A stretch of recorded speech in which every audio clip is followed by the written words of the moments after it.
Salut à tous, c'est DJ Vindu, un des candidats de la Top Shark Academy, saison 2017-2018 sur Winamax. Et on se retrouve aujourd'hui pour parler d'une main qui a été jouée par un Team Pro Winamax sur un high roller en live.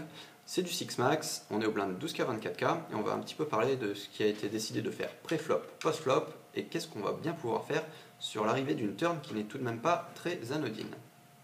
Alors dans un premier temps, on va considérer quand même qu'on est encore relativement au début du tournoi, qu'on est encore loin des places payées, donc tous les concepts d'ICM, c'est-à-dire de maximisation de nos gains en fonction des différents paliers d'argent, ne sont pas à prendre en considération. L'intérêt pour l'instant, ça va être de monter le plus gros stack possible, et ce qu'on peut dire, c'est que notre Team Pro pour l'instant, il s'en sort pas mal du tout, il a devant lui 2,7 millions, c'est plus de 110 blindes, il est extrêmement deep, et ça, c'est plutôt cool. C'est à lui de jouer, tout le monde a passé avant lui, il est au hijack, et d'où il découvre Roi-Valet offsuit, qu'il décide de relancer à 60 000, donc 2,5 blindes, relance standard, qui est tout à fait ok par rapport à sa position. Il va être payé par le bouton, qui lui aussi est deep, mais beaucoup moins, il a devant lui 1 180 000 jetons, soit un petit peu moins de 50 blindes, et également payé par la big blind, qui lui est très short, avec 205 000 jetons au début du coup, c'est moins de 9 blindes. Donc voilà, pour l'instant, voilà ce qui se passe pré-flop. Et alors déjà, rien qu'à ça, on va pouvoir se faire une idée un petit peu des ranges de nos adversaires. Alors dans un premier temps, le bouton. Alors c'est vrai, les boutons ont toujours tendance à ouvrir un petit peu plus large que les autres adversaires, pour la bonne et simple raison que la place du bouton, c'est la personne qui aura la position ensuite sur les adversaires.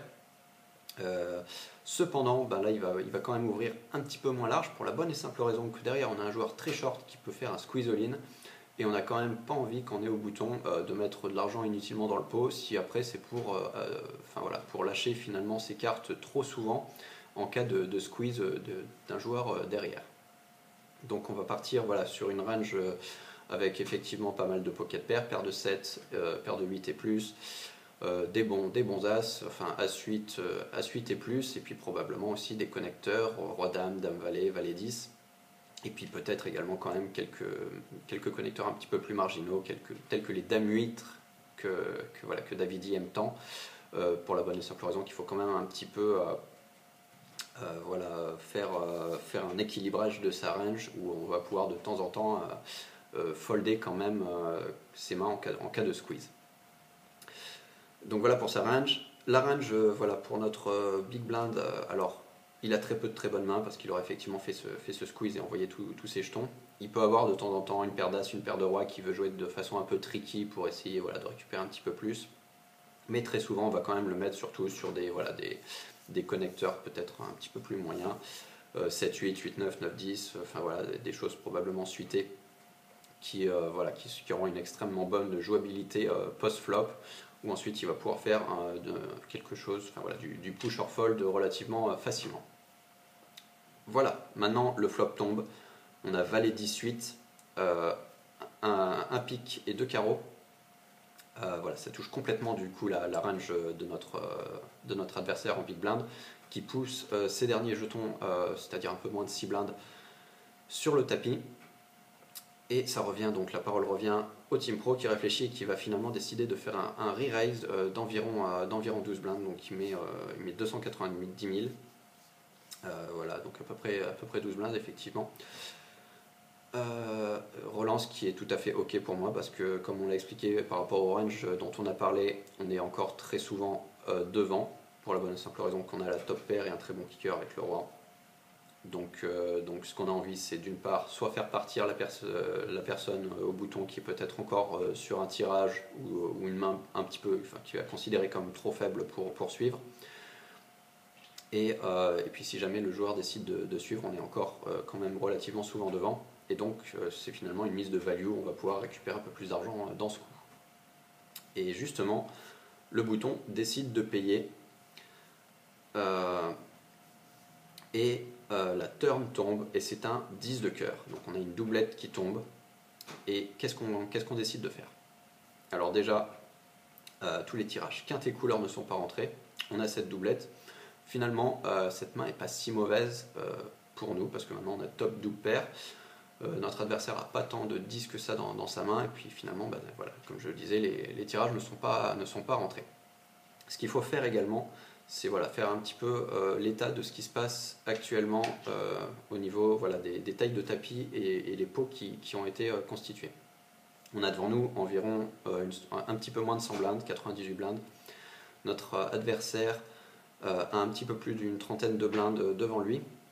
Et on a généré voilà, des pots, si on prend en compte les antés et autres, entre 25 et 27 blindes dans le pot principal et 12 blindes dans le side pot. Voilà, donc que faire? Déjà, donc comme je l'explique, on considère qu'on est quand même relativement bon dans cette main, donc dans ce coup. On n'a clairement pas envie voilà, de checker, pour la bonne et simple raison qu'on ne donnera pas une carte gratuite à notre adversaire qui peut être encore sur un tirage. Donc le check est hors de question. Maintenant, il va s'agir de faire une relance. Quel type de relance? Quel est le sizing? Voilà toute la question. Alors déjà, un sizing trop faible, il faut éviter, parce que trop faible, on pourrait lui donner les côtes voilà, pour aller essayer de peut-être toucher son tirage, parce qu'il a souvent encore une main avec beaucoup d'équité. Donc une mise trop faible, ce serait une erreur. Une mise trop forte, ce serait également une erreur. Pour la bonne et simple raison que, comme on le dit depuis tout à l'heure, on est probablement encore devant dans ce coup relativement souvent. Donc on n'a pas envie non plus de perdre cet adversaire, on veut extraire un maximum de value dans ce coup-là. Donc je considère qu'une relance de 12 blindes, donc de la taille du side pot, est une bonne idée, pour la bonne et simple raison. Donc d'une part que s'il paye cette relance, il va se retrouver dans une zone des 20 blindes. Donc voilà, ça commence, les 20 blindes, c'est un petit peu le niveau où après ça devient pas très agréable de jouer sur un tournoi de poker. On va se retrouver sur du push or fold relativement vite. Donc on le met devant une décision compliquée. Donc de plus, si on fait cette relance là, ensuite on a quand même un plan relativement simple à mettre en place. S'il fold, on n'en parle pas, c'est très bien. S'il décide de re-raise, ce sera probablement un re-raise all-in. On trouvera très facilement un fold parce que finalement il a très peu de bluff dans sa main. Donc il sera sur brelan ou plus. Donc on n'a pas envie de mettre 20 blindes de plus. On a encore 80 blindes devant nous à ce moment-là.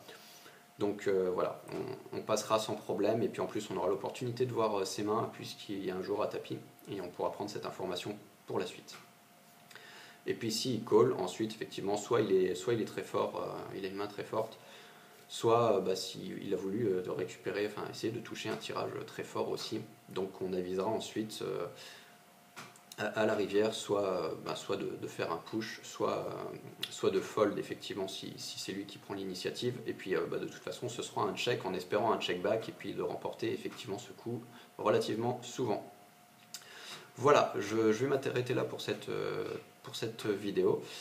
On a parlé de pas mal de concepts clés au poker, que ce soit la position, le sizing, en fonction notamment des stacks des joueurs impliqués dans un coup. Voilà, il y a tout un processus de réflexion à mettre en place pour tous les coups de poker. On pourra avoir exactement le même coup, mais le jouer de façon complètement différente si voilà, on a des éléments différents sur les tables. Donc voilà, tous les éléments à prendre aux tables, c'est vraiment très important pour la prise de décision. Et puis enfin, voilà, ne jamais oublier qu'il faut avoir un plan pré-flop et post-flop pour éviter de trop se casser la tête lors d'un tournoi de poker. Voilà, je vais vous laisser. Je vous souhaite à tous un maximum de variance positive sur les tables de poker Winamax et je vous dis à très vite. Salut!